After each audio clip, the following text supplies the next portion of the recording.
Okay guys, it's QDC again. Let's check out the market for the week to see the direction of the market for the week. This will help us to know the direction we should focus on whenever we are trading this week. Thank God we're doing this at the beginning of the week. But before I go fully into it, in case you're joining me for the first time, kindly give me a follow right now, like this video and share this video with friends and family. Okay guys, quickly let's go straight into what we have right here. Remember, everything I will be doing in this video is going to be based on higher time frame. Okay, so whenever you are trading, you should be able to balance between the higher time frame and the lower time frame. Okay, since most of you will be trading on the lower time frame. So quickly let's go straight into what we have right here.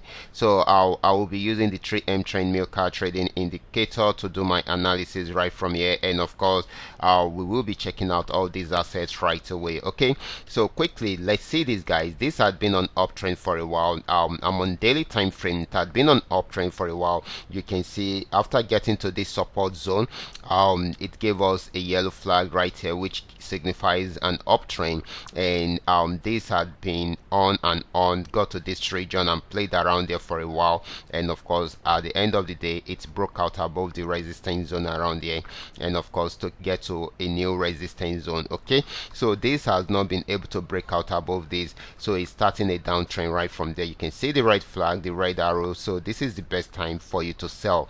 So we are most likely to have more of a downtrend in this week on Boom 1000. Okay, so this is very important. Okay, so you guys should take advantage of that. So we'll be having more of a downtrend in this week with Boom 1000. Okay, so quickly let's do that right away. Okay,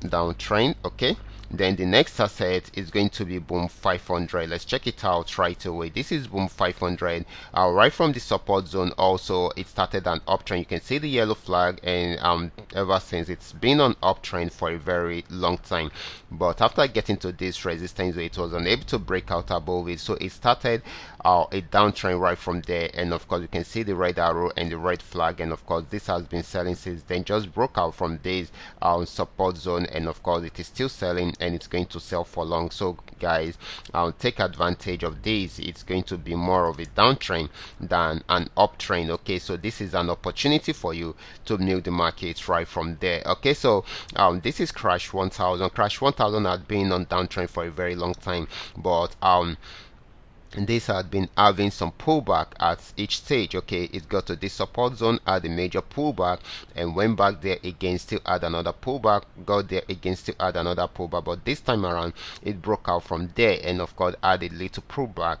Okay, it has gotten to this support zone, and of course it's trying to buy at the moment, but we need it to break out above this particular resistance zone for us to say if it's going to buy for a very long time. But for now it is buying at the moment, so it is still on uptrend because it is coming from a major support zone and it didn't break out below that support zone. So we are having a major we are having an uptrend at the moment, but once it breaks out above this resistance zone, then it's going to buy more. Okay, now let's move on to the next asset, and it's going to be Crash 500. Crash 500 started an uptrend right from this support zone. That is why we are seeing this yellow flag and the blue arrows, and it kept on buying till it got to this resistance zone. Okay, it was unable to break out from there, so it started a downtrend. So you can see it's selling, but got to this support zone, it was unable to break out from there, so it's having a pullback at the moment. And of course the pullback is most likely to get to this region. If it's unable to break out from here, then it should continue with the downtrend and try out this support zone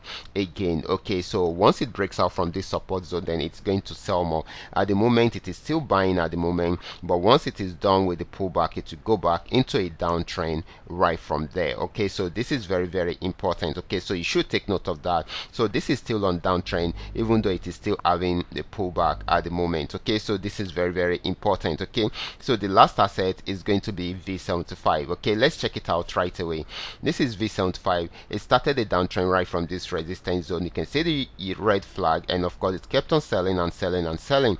It has gotten to this support zone. It has not been able to break out from there. The movement had been slow right from here, right from this region, okay, till this very moment. Of course, it has been giving us more of a selling opportunity than a buying opportunity, and it is still on downtrend because it is yet to move up into an uptrend. Okay, so it is still very much on downtrend, and if it breaks out below this support zone, it's still going to sell more. Okay, so this is still more of a downtrend than an uptrend. So these are all that we are able to come up with today, and all you just need to do is just for you to understand every part of it and apply them carefully whenever you are trading. I will be stopping right here. Remember, this is coming to you courtesy Qora Digital Cash, and if you have any question at all, feel free to contact me. My contact details are in the description box below this video, and if you are yet to subscribe to this channel, kindly do so right away so that you can be notified whenever I upload a training video like this. Watch out for my next video. Until then, God bless you.